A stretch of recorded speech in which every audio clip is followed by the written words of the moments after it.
Hi, and welcome back to Alex Talking. I love going to the movies, and today I saw Superman, the movie, 2025, directed by James Gunn. And boy, this is the type of movie that makes me glad I have this YouTube channel because sometimes a movie comes along and you just need to talk about it. And I saw this with three other people. It was at the Advanced Amazon Prime members only screening, which I said a mighty fuck that to and reserved my AMC A-list ticket to a same time screening of Ballerina and walked right into the Big D theater because who gonna stop me? And I did not feel like paying actual money to see this. And I was happy to support Ballerina instead of Superman. So I was able to see it 2 days early, and yeah, here we are to talk about it. Superman is an interesting character because I've realized recently that it doesn't really appeal to women at all. I always thought it was just my sister hated him, and my cousins were never into him. But turns out my fiance is always like, "Why should I give a shit about Superman?" Her sister was just like, "Yeah," and her sister's boyfriend's like the world's biggest Superman fan. He said it was gonna be a religious experience to go see this, and she was like, "Yeah, I've never cared about Superman. All these women care about Batman, but not Superman." So if by some miracle you're a woman watching this and you actually give a shit about Superman, let me know down in the comments because through my, and admittedly, only personal experiences, I've come to find that women do not care that much about Superman. And I think that in the way this film is made, you can tell it's not made with women in mind. You can definitely tell. So let's get into it and start with the positives right away. And the positives of a movie like Superman is Skylar Gisondo as Jimmy Olsen. All right, Skylar Gisondo is fantastic as Jimmy Olsen. This kid's been funny since Vacation 2015, and it's a blast to see him getting his due in a big movie like this. He gets some real funny, nice bits. I didn't laugh out loud. I don't think any of them. That was something that really bummed me out about this movie. Because, Guardians of the Galaxy consistently made me laugh out loud throughout the first two. And saw a bit of the third one, and even something like the Suicide Squad, Sean Gunn cameo, that got a big laugh out of me. I'm sure John Cena might have made me laugh here and there. John Cena showing up actually did make me laugh out loud in this movie. Spoiler alert. Just a quick James Gunn trying to give himself autofellatio cameo. But, yeah, I didn't really laugh at this movie. But we're in the positive, so we're not going to keep going. We're going to go Nicholas Hoult as Lex Luthor. Fantastic. Buddy couldn't get Batman. Buddy could not get Superman. But let me tell you, Buddy is a buddy. And whenever I met him just once here in Savannah at Savannah Film Festival during the premiere of The Menu a few years ago, the dude was so sweet, so gracious, and so kind. Loved seeing his Lex here. Thought he was fantastic, honestly. Very, very good. Very good Lex Luthor. But to be 100% honest, I was not huge on this movie. I really struggle to find very many positives to say of this movie. And it grinded my gears to no end because there is no worse feeling. Like, once again, if I had to rate it from 1 to 10, my level of excitement. I love rating movies on a scale of 1 to 5. But before I go into a movie, I can always rate my scale on a level of 1 to 10 my excitement for it. And I'd say this was like a 7, which is a little silly because I didn't think the trailers were I never got hooked by any piece of marketing for it. But I like James Gunn's Guardians of the Galaxy trilogy a lot. Those are the best movies in the Marvel Cinematic Universe. I like Superman, and I like all the movies that they've done with Superman, to be 100% honest. I have never been the biggest Superman comic reader, because I did read comics a lot as a kid, and even then, other than the Brian Michael Bendis Superman and some New 52, I didn't read that much Superman. Whereas, I've read infinite 70s and 80s and 90s Batman, because the comics available to me were my dad and my uncle's old crummy boxes of comics, and I'll tell you what, they had every Batman under the sun, very little Superman. So yeah, that's just my honest backstory. But my father for as much as he didn't care about Superman in the comics, we had this old 9 feet wide, 9 feet tall, literally like 3 or 4 feet deep TV. It was like a human-sized TV, is what we like to call it. I compare it to the fridge from Requiem for a Dream.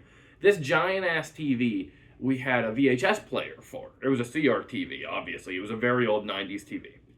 And, because when you say giant TV, you usually think like a flat screen. Now think about if it wasn't a flat screen. It's a giant box. Getting that thing out of our house was insane when we had to do that. But this giant TV, one of my very first conscious memories of any movies ever are the VHSs that he would show us on there. Raiders of the Lost Ark, Star Wars, Jurassic Park, all of the sequels to all those movies. Those were the movies I saw on the VHS. But the very first comic book movie I have any recollection of seeing, just before I got shown Iron Man, because I wanted to see Iron Man 2 because of the Burger King toys, was the first 2 Superman movies on VHS. Now, mind you, my dad had Jurassic Park and Lost World, the whole original Star Wars trilogy, blah, blah, blah, blah. Only the first 2 Superman. And I'm shocked because of how much I liked them, he eventually got me the 4-film DVD collection that Warner Brothers put out of like Batman and Superman. I had both of those as well. So I did watch Superman 3 and 4. Always despised 4. Admittedly, always have had a soft spot for 3. I like Superman 3. But that is pure nostalgia. I rewatched it yesterday, and it's just Richard Pryor, the movie. And my mom always liked the toy with Richard Pryor. So I always liked Richard Pryor. That movie just always will work for me. For whatever reason, Superman 3 and Jaws 3. 2 bad 80s movies my mom loved. And it was so refreshing that she'd like it because she doesn't even like the first 2 that are good. So, well, she does for Jaws, but not for Superman, really.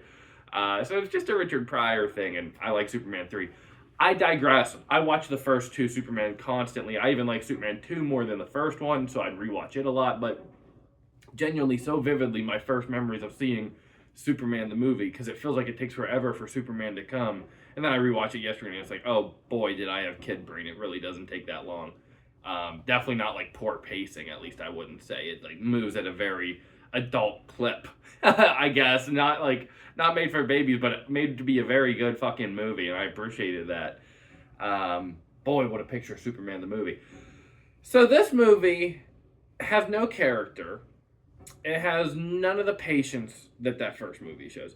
This movie is throwing you right in there, all right? It gives you a, as the rest of the movie does as well, it tells you, it never will show you. It tells you, and tells you, and tells you what's going on. Boy, take a shot every time they say a fucking character's name. Like it's X character's name. You'll get a lot. You'll get alcohol poisoning. Add in the game, take a shot every time they show you information through a separate screen, like a little phone screen or a TV screen. And the majority of what you're watching is just comprised of another screen giving characters information to continue the plot. Yeah, you're going to die. I mean, that's the type of storytelling we have going on here. And I have to be honest, if we're going to live in a world where we argue the semantics of, can I enjoy this new shitty Jurassic World movie because it has no story and no characters? Well, yes, but you have to admit it's a bad movie, blah, blah, blah, blah, blah, blah. Like, that's kind of been the discourse. Everyone's like, I know it's trash, but I liked it, or it's just trash because there's no characters in it. We're going to need to live in the same world for this Superman movie because it has the exact same level of writing. The only difference is that you think, oh, I know these characters going in, so we're just relying on your preconceived notions and knowledge of these characters. Because if you tell me that this is written in any way that Superman and Lois's relationship means shit to you, that's just because, I guess, you have enough investment in the idea of Superman and Lois Lane, but not these characters, you just have to give to them, and they have no chemistry at all. So I found this so difficult to grasp onto anything, because unlike Guardians of the Galaxy, where it truly establishes these characters and makes you fall in love with them, this one just, you better be from the start, because this Superman only gets his fucking ass kicked over and over again and cries like a bitch on the floor about it the entire time. He's not going to make you fall in love with him yourself. He's just going to get defensive and shouty anytime his position is challenged.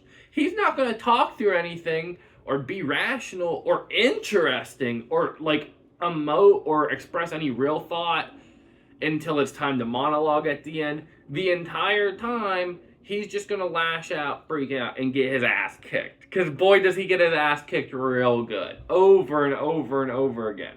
I kept waiting for this Superman to not be bitch made. And the entire time, he's just on the ground. Oh, Krypto, do this do this shit for me. And it's like, okay, man. Okay, this is lame. Like, this is lame. And I went with 5 people. My fiance begrudgingly came along and did the ballerina theater hop with me. She hated it with a passion, and I felt bad, but I knew she was going to hate it going in, and we had that conversation, if it was even worth it for her to come. But she was like, you're excited for it, so I'm going to go. Look what happened. But, yeah, I had 3 other dudes who were over the moon excited for it. One of them came out fully like, yeah, that was great. Didn't have anything to elaborate on that, but he was like, yeah, it was great. But the other 2, and they're all film bros. They're all film kids, film students here in Savannah. I'm not. But my fiance is, so I'm friends with all of them. And I'm a dropout. But, so, take my opinion on film with a grain of salt. But, I talked to them and they were like, very obviously, yeah, no, I'm going to give it a 4 out of 5 on Letterboxd. Was it that good of a movie? I don't know. But, you know, you can't expect every movie to actually have writing that is up to the standards of, you know, The Godfather, you know? Like, you can't expect that out of every movie. So, why bother? 4 out of 5, because I'm a fan. And it's like, that's fine. Everybody is entitled to their opinion. And I love that. But, just because you're the future of film, I go to the movies every week and I see pretty much everything in theaters. And that is so I don't walk out thinking, well, it was a lot shittier than I expected, but I still liked it because he was a big blue Boy Scout. And the Green Lantern with a stupid haircut was in it. You know, now, not to pick on my friends that I went to the movies with, but it is an opinion that is going to be shared around the internet. It's an opinion that is going to be probably the vocal majority, would be my prediction. I think that most people are going to be very satisfied with this movie and for the base level intent it goes for, because at the end of the day, there's more color in it. And isn't that what we all... And his underwear is on the outside. Isn't that what we all wanted after the last ones that they did? That had actual depth and complexity and themes. But, no, we get an annoying, shouty Superman. And this is another issue compared to thinking about, like, Batman versus Superman and the way the action was handled in that movie. And the way Superman's suit looked in that movie. The way it glistened and shown in the darkness, in moments with the way the light would capture it. Every time this movie cuts across Superman's chest in that symbol, it's a complete computer-generated shot. I understand most things are going to be. It doesn't look good, though. And that is always the difference. All of Dune is computer-generated shots for the most part. Not all of it. Obviously, you know what I mean. It never doesn't look great. The Jurassic World movie, for as bad as it was, had stunning CGI. This just has constant bad CGI. Anthony Carrigan's a great actor. If you cover him in PlayStation 2 Justice League Heroes CGI, then his emotional line deliveries of a kid's name, but he's just kind of crying it out, comes across really cringy and really lame. And I don't know what to do with my hands because I'm so uncomfortable watching this lame-ass movie. And it's a CGI dude crying about his little ugly baby alien kid. Whatever. It could have just been a practical little puppet that is actually cute. And a guy in makeup who's able to actually emote with his eyes. Maybe it would be a better idea. I don't know how much of an inconvenience and imposition on your crew that is, but it would make your movie feel like it had a tiny bit more passion or heart to it, which is something you just keep hearing about this movie, as well as how comic booky it is and how passionate it is and how lived in the universe is.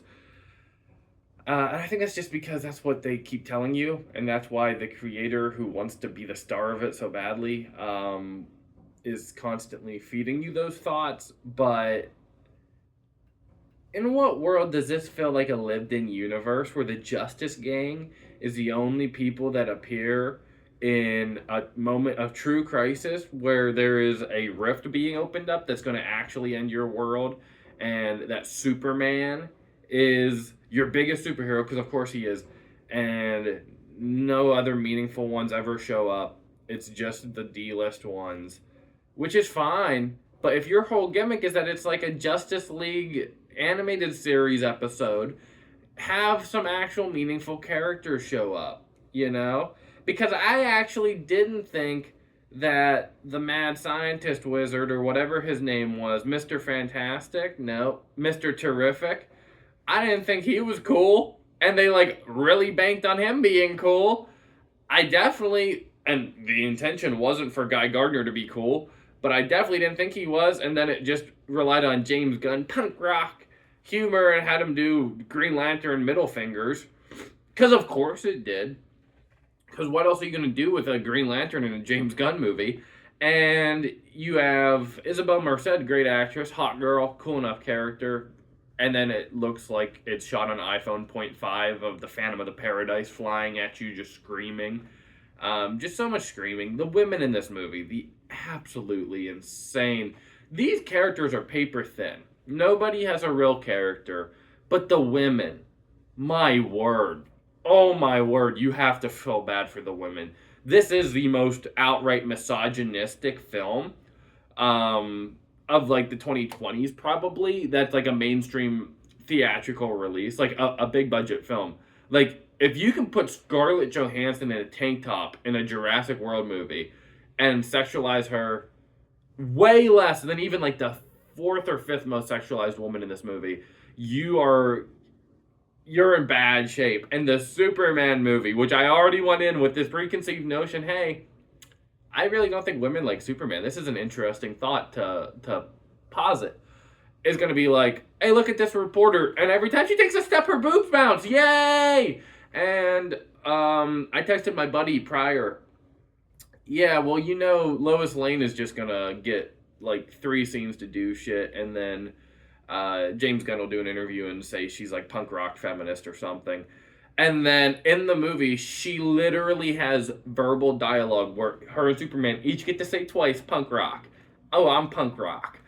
It is just so predictably on the nose, cliche, cringe. It's the way that college students write women. And it never gets better. And it is unbelievable that the women got treated like this. The last time that I saw a major release do this, it was just Minecraft like 3 months ago. But yeah, like this is the worst women have been treated in a movie since Minecraft. And it's like, it's frustrating because like Lois Lane is the second most important character to Superman, and she's featured in this movie. And don't ever get it twisted. There is a difference between being featured and being used properly. And I would never say that Lois Lane in this movie got her proper due or treated with any like actual amount of reverence or interesting character. Once again, you're just supposed to know who she is and know she's the boss ass bitch. She gets to say, I'm a rock star to Jimmy Olsen, and I'm punk rock to Clark Kent in like the one scene of the movie, or one of like 3 that Clark Kent's actually in. Not that I'm complaining about. Positive, Superman is in this movie infinitely more than Clark Kent. That's great. I mean, that's what this is. Everyone knows the secret identity is Clark Kent. So keep the focus on Supes. Really appreciated that.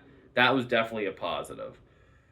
Overall, I thought that this was just so sad, though, that it had such little character and depth to anything.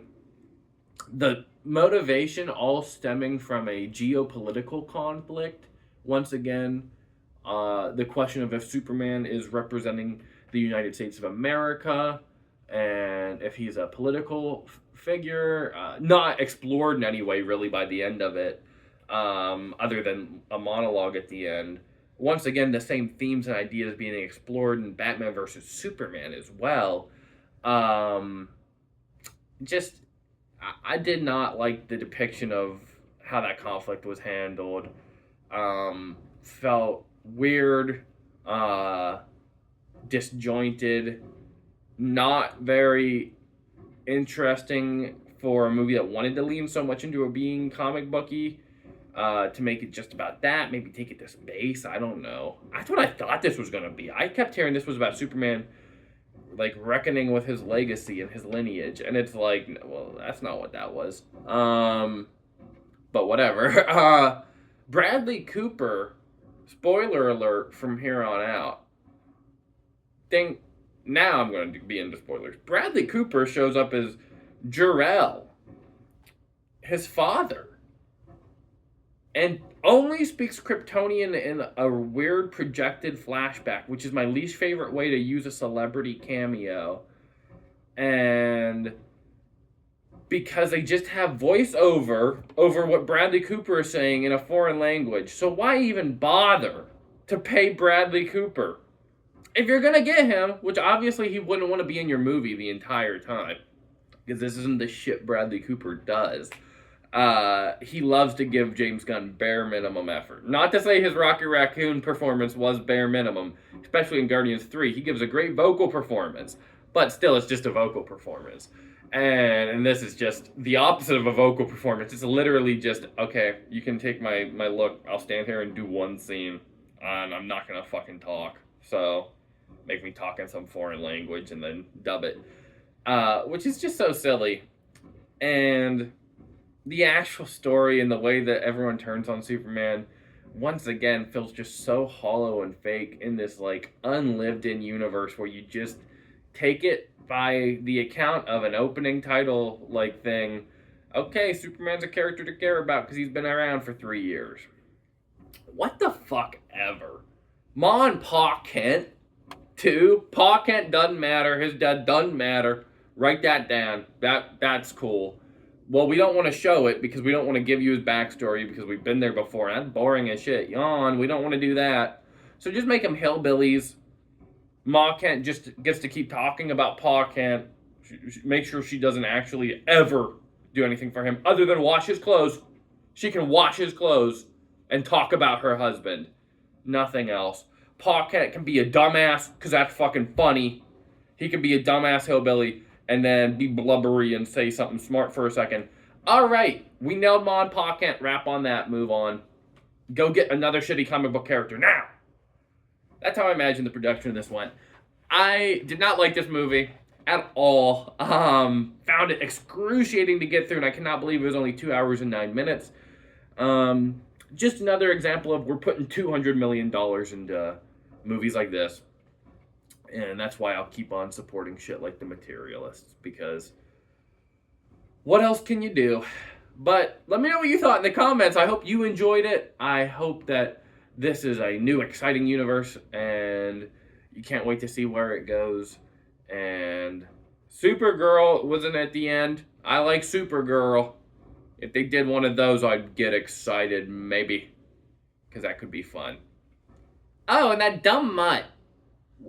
We all gonna pretend that the mutt was cute? I like Krypto the Super Dog from Superman the Animated Series. Are we all gonna pretend that dumb mutt just fucking always tackling him, licking at him, bothering him when he's obviously injured, fucking shit up in the, like, Fortress of Solitude, just for the payoff that he's Supergirl's dog? Are we all gonna be okay with that? Because that shit wasn't ever funny. This movie never made me laugh. The cringe humor that made the audience laugh didn't make me laugh. The stupid ass, I'm taking selfies for a fucking plot point didn't make me laugh. The first time she was taking selfies was cringy. The 15th time she was cringy. And when they made it a plot point, it was even worse. Because I was looking at a fucking cell phone to have the plot explained to me for the 15th fucking time. I was so agitated by the end of this movie just because it insisted on doing the same stupid bullshit over and over again with no actual coherency, logic, or quality to its storytelling, quality to its shitty ass visuals, and yeah, the dog annoyed the shit out of me. What else can I say? Of course I didn't like it. Have a great day.